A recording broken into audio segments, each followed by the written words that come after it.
starting with this. Pay to win. Wait. You went. The video is meant to be apolitical. I'm just an angry esports fan and a massive nerd. Okay. Pay to win is a real life problem. For one, Oh, what he just said is like facts. Pay to win is a real life problem, especially in games nowadays. Every single game released is just money, money, money for you to level up. There's no more fun in games. sports teams have been busy trying to buy all the best players in order to be a super team. You can complain, bang your fists on the glass, or whatever. That's business. But have you ever heard of a team that is pay to lose?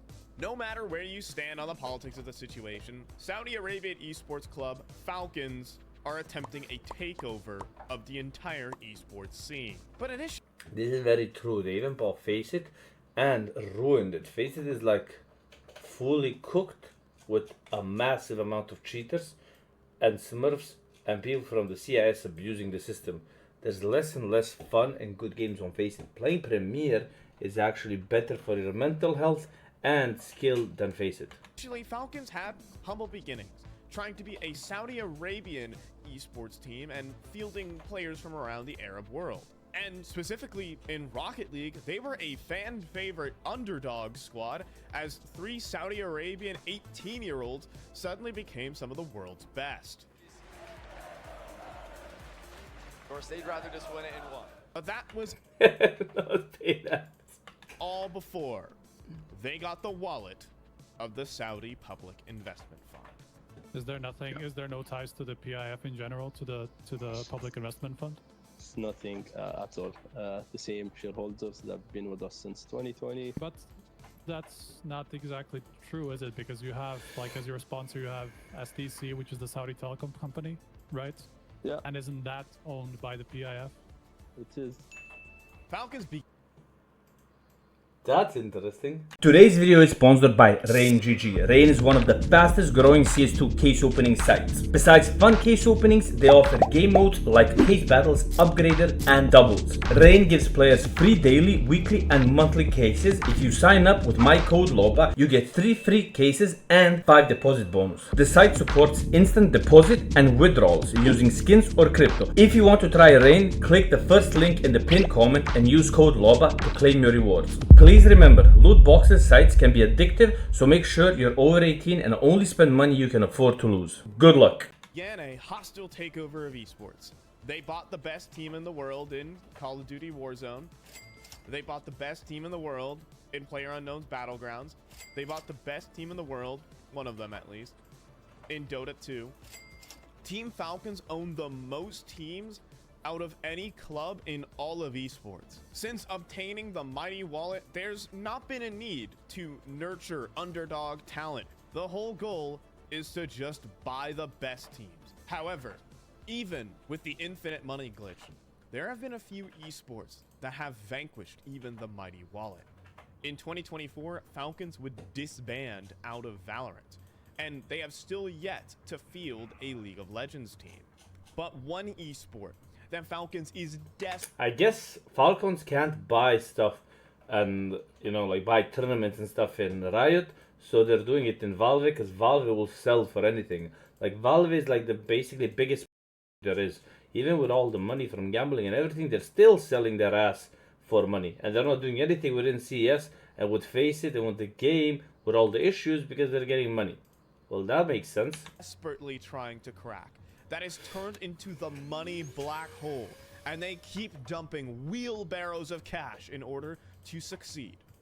Is the video game known as Counter-Strike.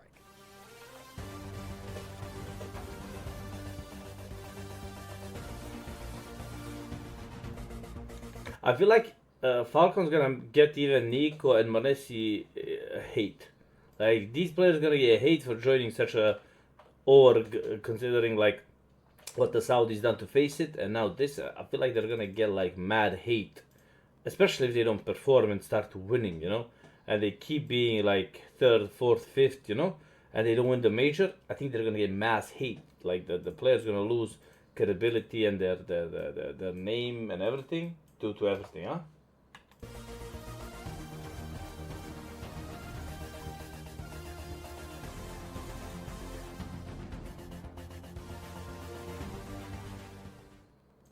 Counter-Strike is one of the last surviving legacy esports, where sponsored teams and big tournaments have been held since 2002.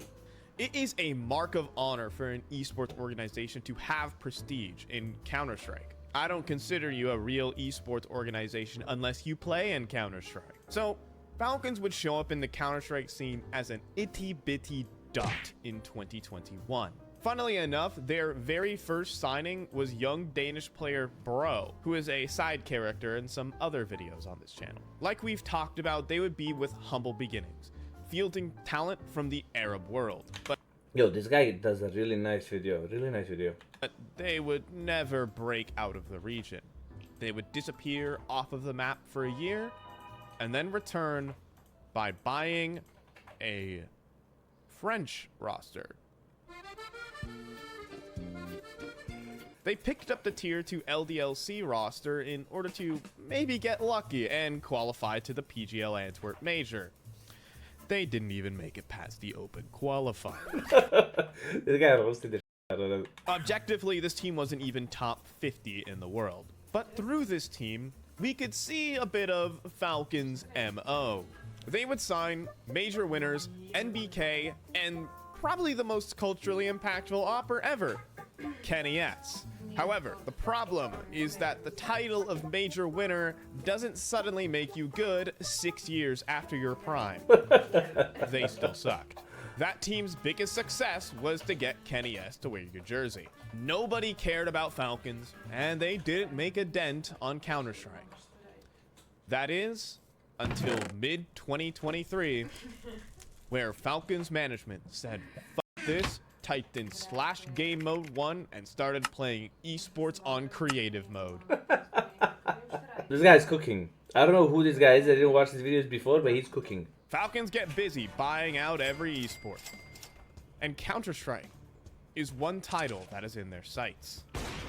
This would all be in preparation for the Esports World Cup 2024, held in Riyadh, Saudi Arabia. So they're buying teams, they're buying tournaments, they're buying everything, bro. Soon they're gonna buy Valve. In essence, this would be the Esports Olympics. 19 different game titles would have million-dollar tournaments. For esports clubs, there would be an all-encompassing leaderboard where you could accrue points by placing well in each individual title. And then at the end of the summer, you could tally up the whole leaderboard to see who would get the prize winnings of $7 million for the first place club. So guess who won?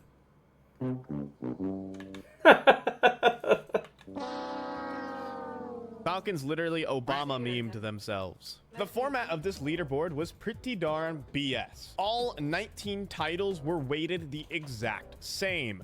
Honor of Kings, a Chinese mobile League of Legends ripoff,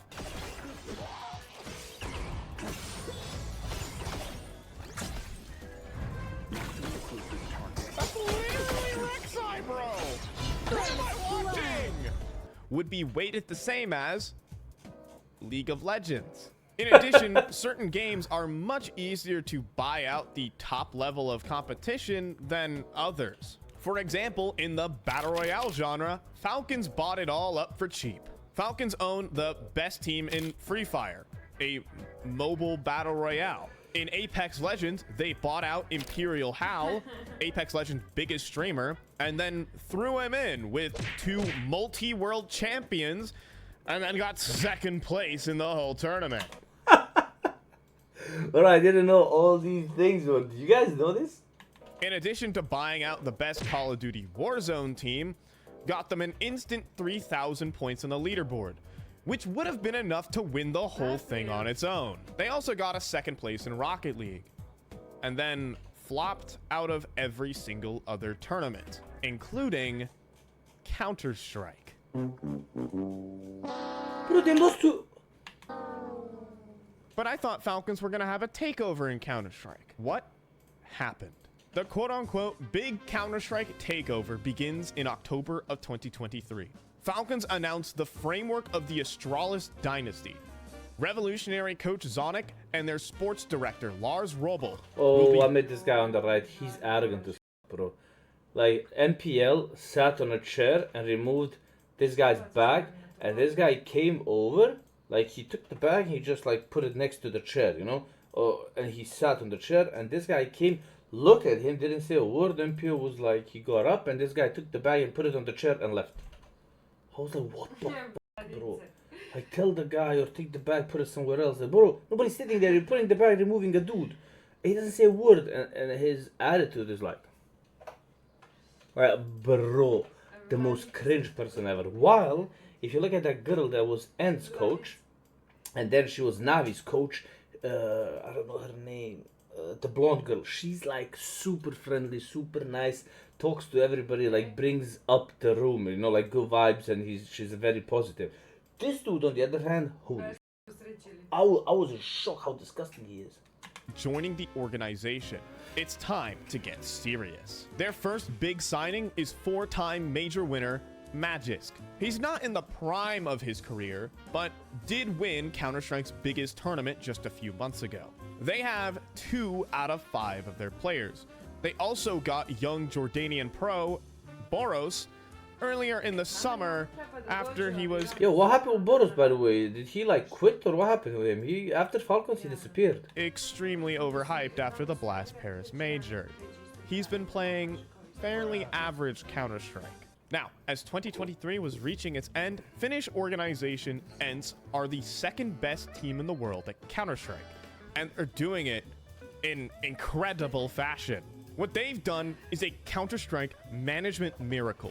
They have taken effectively 5 nobodies and have turned them... Bro, why are they calling Maiden a nobody? Like, come on, Maiden the best player in Montegago since I quit. I retired, I quit, and Maiden became the best player in Montegago, legit. Like, yes, dude was washed before, he was trash before, but then when I was like, bro, I'm out, I'm gonna go Gamba, he became the best player in Montegago. And there's literally no players in Montegago.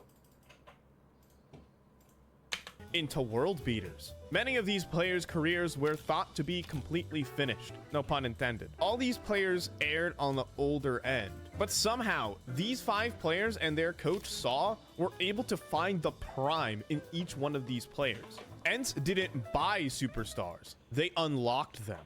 Now, Falcons had just dropped their crappy French team and got money from, oh boy, some big sponsor, I'm sure, and then bought out the core of the world #2 ENCE lineup. Falcons would get automatic invites to all the biggest tournaments. They have bought their seat at the top. That's what I'm saying about Counter-Strike now. Now you can buy your seat at the top because of the VRS points and everything. You buy the players, you make the team, you get the spots even though you're trash. But as a new player, you want to qualify to tournaments like you had before, like Bad News Eagles, you can't do it anymore. It's so hard to qualify with all the cheaters and everything. Plus, for most events, there's not even a qualifier. So, Bad News Eagles, you can't have the thing they had, you know, like the run to the major.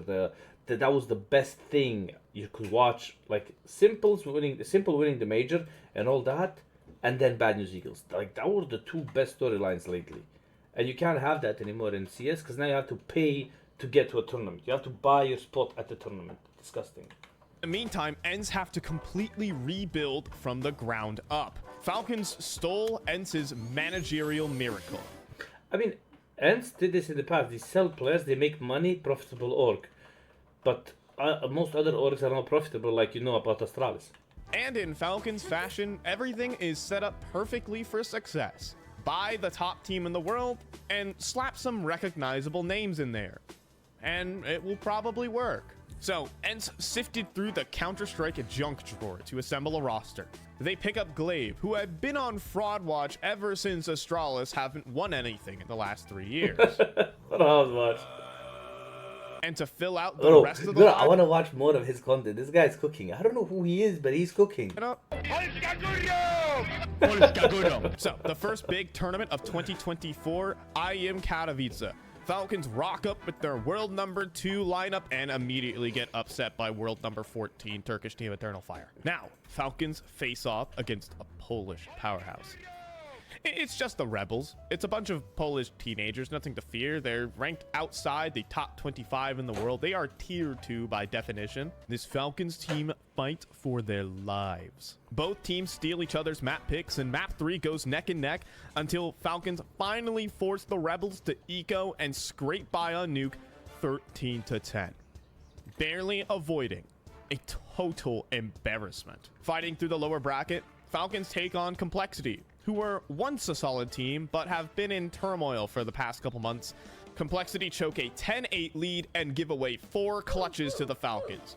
Sure, buddy. And an off day, or more like off tournament, from world number 3 Na'Vi gets them a quarterfinal showdown versus the team they just nuked. Is it gonna be Falcons? Whoa. Is it gonna be Ants? That's what I'm saying. Maybe Monesi and Nico start getting hate. Look at this. Like, look how much people hate Falcons, bro. Ents are up a few $1 million and have made it to the exact same level they were previously at. And it's interesting because the former Ents lineup would typically cakewalk their way to this part of the tournament. But Falcons have separated the team that was greater than the sum of their parts. Putting more sugar in your cookie dough doesn't make a better cookie. And to get to this point, Ents' new roster got to playoffs by beating Team Vitality and G2 Esports, two Holy top 5 teams. Falcons have to grit their teeth. Bro, actually, it's fun not watching the game, because watching the game sucks, but then you watch something like this guy doing this, then you get like, holy fuck, that was cool, like when he's talking about. But when you watch the game, you watch the teams, how they're losing, how everything's random, then you're like, oh my god, it's disgusting game, trash, I don't want to watch it. But then you look at this, and then it, like, this guy does a good storyline, I like it. He makes it interesting. Experience polls events are in front of a home crowd, and despite nearly mounting an epic comeback in the final map, it falters in the final round. Congratulations, Falcons. The average team you've beaten so far this tournament is world number 13 to get to the semifinals. Anyways, here's a reality check. The Donk Freight Train. Goodbye, Falcons. Coming through, and Donk is the first player to arrive. Here's that AK-47. Thank you very much. You see, Falcons bought the wrong world number 2 lineup to try and hit everybody over the head with. In their other esports, you are probably able to buy 2 to 3 of the best players and just win everything. In Apex Legends, again, Falcons bought the phase of the game and plugged him in with a GOAT roster. However, what makes legacy esports like League of Legends, Counter-Strike, and Dota 2 great is that you need a perfect blend of players to be great. That world number 2 Ents lineup was once again good. This girl, her. She was motivational coach, how you say it, like sports philosopher. This girl, she was for Ents, and then now she's for Navi, and she's like super nice compared to that guy from that was in Vitality and then joined Falcons. Like, she's complete opposite, like nice to everybody, talking to everybody, being like a decent human. But the other guy feels like he acts like he's a millionaire and everybody else is his slave. Like, full complexes, bro. Insecure, bro. Insecure. Number 2 Ents lineup was once again good because of its 5 players and its coach, not because of its best statistical player and its captain. And Falcons, to this day of recording, still have not learned that. Many people have made comparisons to what Falcons are doing compared to other teams in esports history. In the Counter-Strike realm, G2 Esports signed Nico, Alexi B, and Monesi from 2021 to 2022. FaZe Clan in 2017 built the first Counter-Strike super team with Guardian, Olaf Meister, and Nico. One guy really has unified all these super teams, huh? The difference is that those teams required good management to put together the right players into the right roles to still have your stars shine. In the FaZe Clan area, Kerrigan and Rain have been an inseparable duo, creating a system where they can plug and play some of the best star players in the world. Super teams get created when star players get added to an already existing system. Falcons are doing the inverse, already having their star players and then buying a system to try and shove them into. Let me elaborate. I don't mind the existence of super teams. It is really cool to have all the best players create the pinnacle of a sport, but I do mind the existence of terrible team building when you have an infinite money glitch. So the team with no foundation has bought their way This guy's smart, bro. into the PGL Yes, Copenhagen that girl. RMR to attempt to qualify to Counter-Strike's biggest tournament. One look around the tournament, and hi there, ENCE is also in attendance at this RMR. So, Falcons begin the tournament with a 13-8 win over 3D Max. And then they play a real team. FaZe Clan deck them. A little bit, but still, it's a 1 versus 2. yeah. He at least gets the bomb planted, gets the headshot as well. And Sampaias, he knew that he was down below. Carrigan setting up a flash, and he might go straight for it here. Just tucked into the corner. Sampaias on the other side. He wants. And then they lose to Eternal Fire again. So Falcons fall to the 1 and 2 pool, and they have to play an elimination best of 3. And who do they draw? It's the team who literally the day prior had gotten done playing an absolutely infamous map of Counter-Strike. One that was regarded as the worst map of Counter-Strike ever played. Falcons faced off against Amcal. Inject this shit into my veins. Falcons' days numbered, and the prospects of this major, and Boris has been 1 tap down. The Falcons are eliminated. Oh, and the community has a field day with this one. Well, 18-year-old Boros is gonna have to take the fall for this. In the team vlog, he looks like he's being publicly executed by all of his teammates, being surrounded and being berated by all of them. Clearly, his work ethic was in question. He changed his mouth right before the tournament started, and then completely flatlined the whole event. So who is gonna replace Boros? There is one thing with Falcons. They cannot make up their mind with being good and having big name players on their team. In fact, they would rather have big name players on their team than be good. Behind the scenes after the RMR failure, Falcons are in a panic. They are aggressively looking to poach a star player from a team. However, nearly every top team has turned down Falcons' blank check. These organizations will not let Falcons buy Counter-Strike. Even benched players like Simple cost easily 7 figures. So they're going to do the Falcons thing and buy a big name player instead of somebody good. A nearly retired Dupree signs the Falcons. The team's average age is 28 years old. And for the 28-year-olds in the audience, I'm so sorry, but if you're going to try and make it an esports now, I fear your time is up. This roster has no long-term vision. It is a retirement home that they paid Oh, this guy is epic, man. This guy's epic. millions for. And best of all, they suck. For the next 6 months of 2024 into the fall, Falcons played tons of tournaments and lost tons of tournaments. More often than not, falling in the bottom half, getting grouped in every single one. At ESL Pro League Season 20, they went out with a single win over Mongolia's second best team. And then they got eliminated by other retirement home, Brazilian Red Canids, who are number 56 in the world. They exit in 21st to 28th place. Amazing. Unfortunately for Falcons, they've qualified to the elite level Blast Fall Final 2024, where they I can tell you how they qualify, bro. immediately go out 0-2 and get annihilated. And all you can really do, however, I know Blast love money. Blast love money, so they probably qualified, you know? Like, they practiced a lot, you know? Like, good practice, only skill. is Good wins, good ranking, you know? feel bad for the players. The players are obviously good enough to be elite and at the top level of the game. But management has put together mismatching pieces for PR booms. And Your Honor, he won 5 majors, please. now they're gonna have another clout hire. So remember how I was talking about how big organizations wouldn't let Falcons buy anyone? But there is someone that let Falcons buy on a loan. The thing is that no one else in Counter-Strike but Falcons could afford this player. And the players on his current club's lineup don't want him. For good reason. That team just won the PGL Copenhagen Major without him. Simple, Counter-Strike's GOAT has been benched on Na'Vi for the last year. and Falcons are desperate. The major is just around the corner, and they suck. They think they're not going to qualify. So immediately, Falcons need A, a big name player, and B, optional, he's good. Going into this extremely important part of the Counter-Strike calendar, there is zero proof whether or not Simple is a good enough player. He hasn't played an official since... I left out something. When Falcons were aggressively looking to poach a new star player to replace Boros in March, Falcons went around Counter-Strike begging everyone.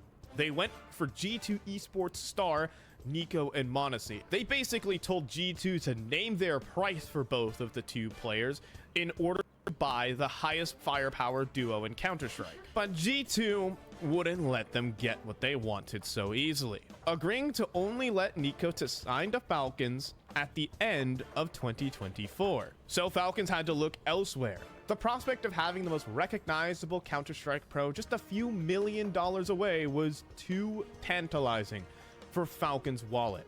The money just had to fall out of their pockets. They got Simple on loan for a single tournament. So, it's the Blast Premier Spring Showdown 2024, a qualifier for an elite level tournament.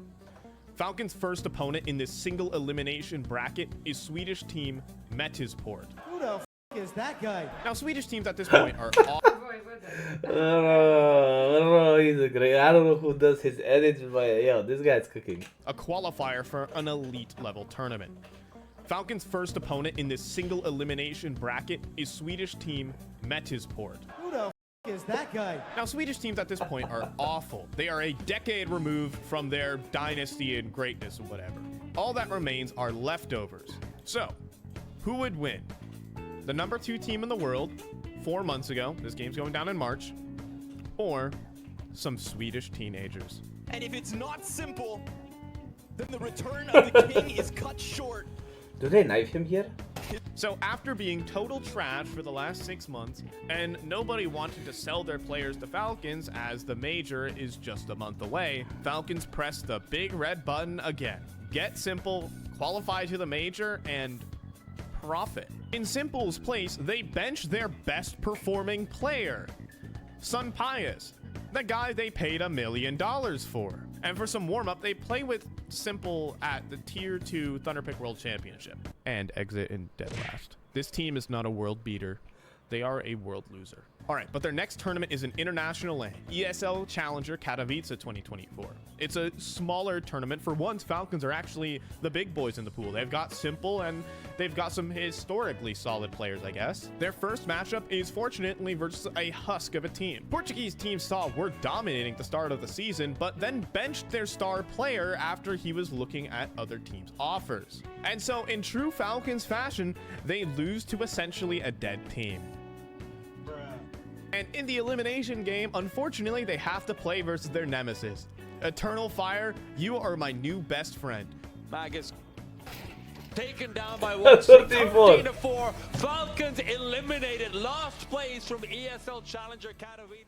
Simple is looking pretty damn average about there. Because he had to reload at some Maybe if Falcons decided to, for once in their lives, invest in a talent and try to build him up as a player, they would actually have a competent star rifler core. Instead, they have Dupree and a washed up Simple. Falcons Counter-Strike is like one of those Toyota Camrys that removes its muffler. It goes like 60 miles an hour, but it sounds like a race car. That earns you the right to be the laughing stock of Counter-Strike.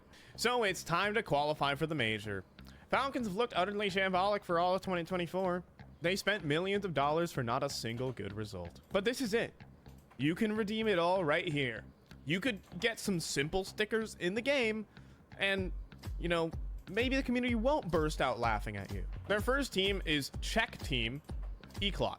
A full team from their nation has never played in a major ever, and they're playing against Simple, Falcons, the team who is just swinging their wallet around, and who are also getting the greatest rifler of all time, Nico, at the end of the year. And Eclot run the game into overtime, needing to be saved by a flying Simple 1v2 in the previous round. Unfortunately, they don't convert in overtime. Congratulations, Falcons. You have just gotten your second win in the last 16 matches. You now have an above 10% win rate. So next up, Falcons play a real opponent, FaZe Clan. Scope catches Carrigan. There's not going to be much for Rain to do here. Whoa. He doesn't finish him. Snappy is still alive. Simple's missed his shot. They're not defusing. This could still go wrong. This really could still go wrong. Simple.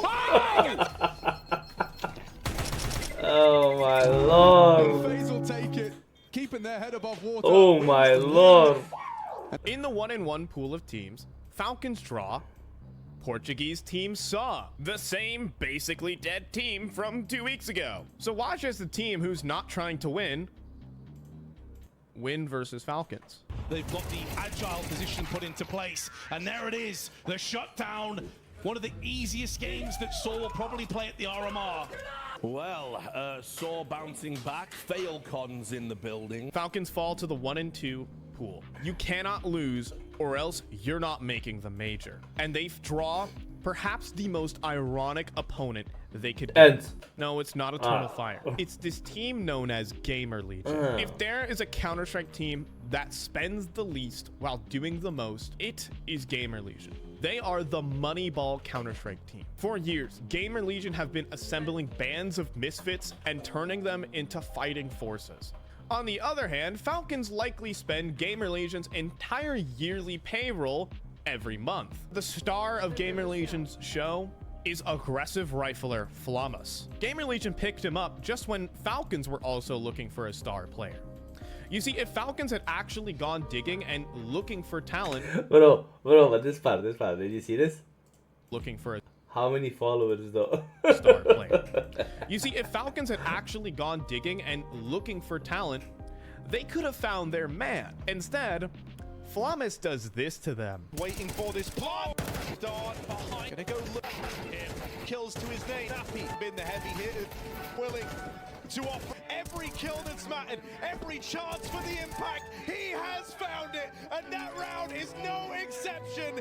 Gamer Legion knock Falcons out of the RMR. Falcons 2024 gives one last laugh to the community. They spent millions to buy Ents, paid them tier 1 salaries, and broke up the chemistry that allowed that Ents roster to thrive. After failing to qualify for the major, Falcons bench 4 players from their roster. World number 2 in a single year had turned into world number infinity because they don't exist anymore. The rumor has existed for a while. Falcons are gonna buy Nico, but who is gonna surround him? Well, as you can see, Falcons never actually build teams themselves. They buy only pre-built computers. Instead, this time, they buy world number 8 Heroic in what turns out to be the biggest monetary transfer in esports history. They pay $6 million for 3 players. And once again, Falcons make the same mistake. Because Heroic Bro, wait. You pay 6 million for this trash? history. They pay $6 million for 3.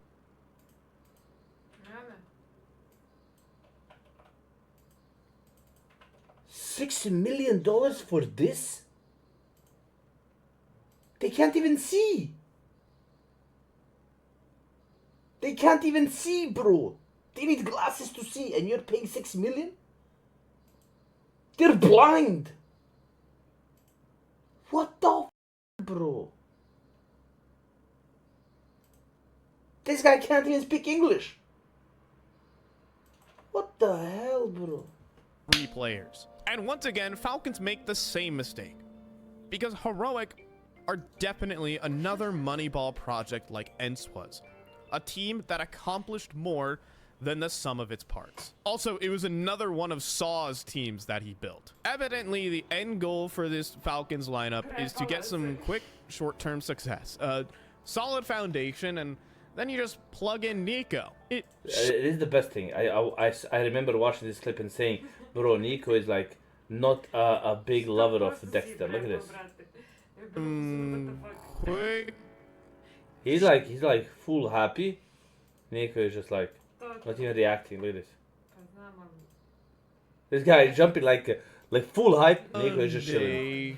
And then you just plug in Nico. It should work, right?